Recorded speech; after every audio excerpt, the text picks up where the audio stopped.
Hamas की ये कार्रवाई इजराइल के द्वारा उकसाई गई कार्रवाई का हिस्सा है। फिलिस्तीनियों के लोगों के हक की हकमारी पिछले 50-60 साल से जारी है। जब तक फिलिस्तीनियों की छीनी हुई जमीन वापस नहीं होती है तब तक वहां पीस कायम नहीं हो सकती।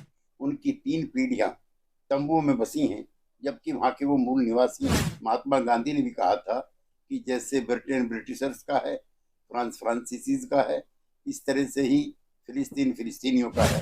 अटल बिहारी वाजपेयी जी का फेमस कोट है, जिसमें उन्होंने फिलिस्तीनियों के जो अधिकार हैं, फिलिस्तीनियों का जो राइट है, उसकी हिमायत की है। जब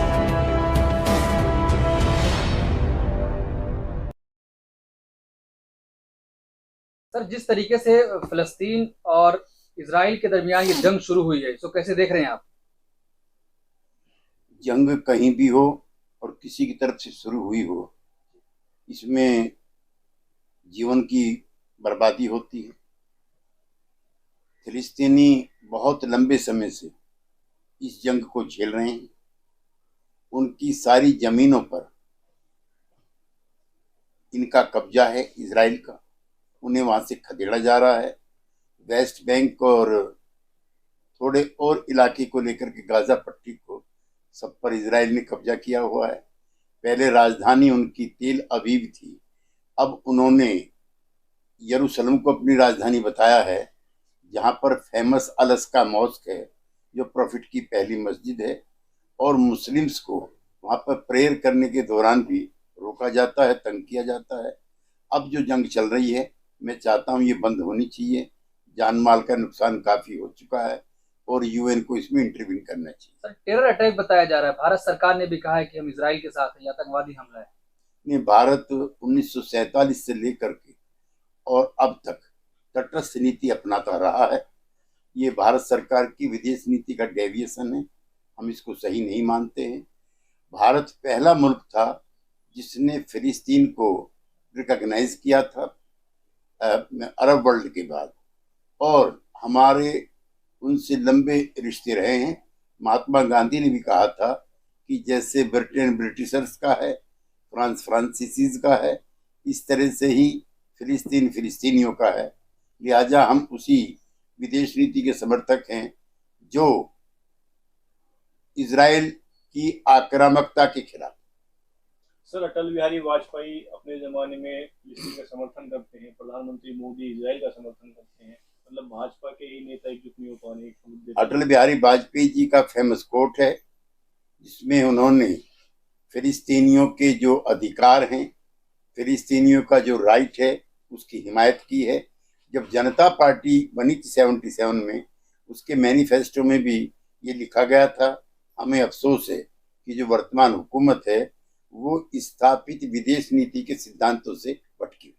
सर, हिजबुल्लाह ने भी इजराइल पर हमला कर दिया, क्या देखते हैं? तीसरे वर्ल्ड वॉर की मतलब शुरुआत हो चुकी है।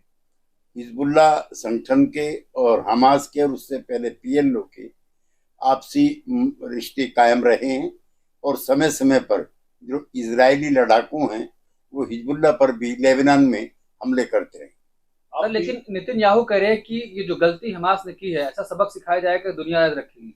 इस तरह की 1000 गलतियां नेतन्याहू की सरकार, उससे पहले गोल्डा मेयर की सरकार फिलिस्तीनियों के साथ कर चुकी।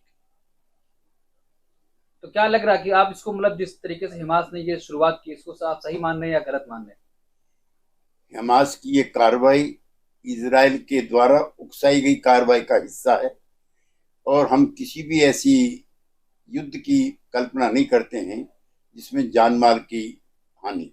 सर, इस जंग को लेकर पूरी दुनिया दो धड़ों में बट चुकी है। एक इसको आतंकवादी हमला बता रही है, एक इसको आजादी की लड़ाई बता रही है। आप क्या देखते हैं?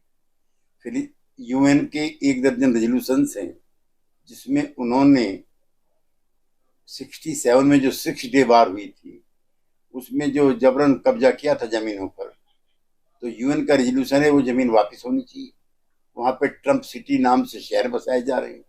पहले इजराइल की राजधानी तेल अवीव थी, अब वह मुसलमानों को चिढ़ाने के लिए उन्होंने यरूशलेम में जाकर के अपनी राजधानी बनाई है, जहां पर ऐतिहासिक मस्जिद अल अक्सा मौजूद है, और जो मुस्लिम्स का मक्का मदीना से भी पहला रेस्पेक्टेड स्थान है। सर आप लगातार ऐसी जगहों पर जाते रहते हैं, आप उस डेलीगेशन का हिस्सा हैं, तो आपको लगता है कि वो जमीनें इनको मिलनी चाहिए फलस्तीनियों को? ये मेरे कहने की बात नहीं है, तमाम दुनिया के मुल्कों ने इकट्ठा होकर के यूएन में ये प्रस्ताव पास किया है, लेकिन इजराइल कभी भी इस प्रस्ताव को लागू नहीं करता और अमेरिका और पश्चिम के जो मुल्क हैं वो कभी इस पर दबाव भी नहीं डालते। लेकिन सर जैसे अमेरिका, कनाडा, जो यूके वगैरह टेरर अटैक मारते हैं, आपको लग रहा है कि सर ये टेरर अटैक है या एक अपनी हक की लड़ाई है, एक तरह से जमीन की लड़ाई है ये? मैं लड़ाई के जरिए समस्याओं के समाधान का पक्षधर नहीं, हिंसा प्रति हिंसा का मैं विरोधी हूं, लेकिन फिलिस्तीनियों के लोगों के हक की हकमारी पिछले 50-60 साल से जारी है। सर आप पीस कमेटी का हिस्सा रहे हैं, किस तरीके से मतलब इस मामले को शांत करने के लिए क्या अपील करते हैं? जब तक फिलिस्तीनियों की छिनी हुई जमीन वापस नहीं होती है तब तक वहाँ पीस कायम नहीं हो सकती। उनकी 3 पीढ़ियां तंबुओं में बसी हैं, जबकि वहाँ के वो मूल निवासी हैं। 1942 से पहले, सेकेंड वर्ल्ड वॉर से पहले वहाँ पे इजराइल नाम की किसी संस्था का कोई वजूद नहीं था। ये जबरन छीनी हुई जमीन है और ये फिलिस्तीनियों की हकमारी।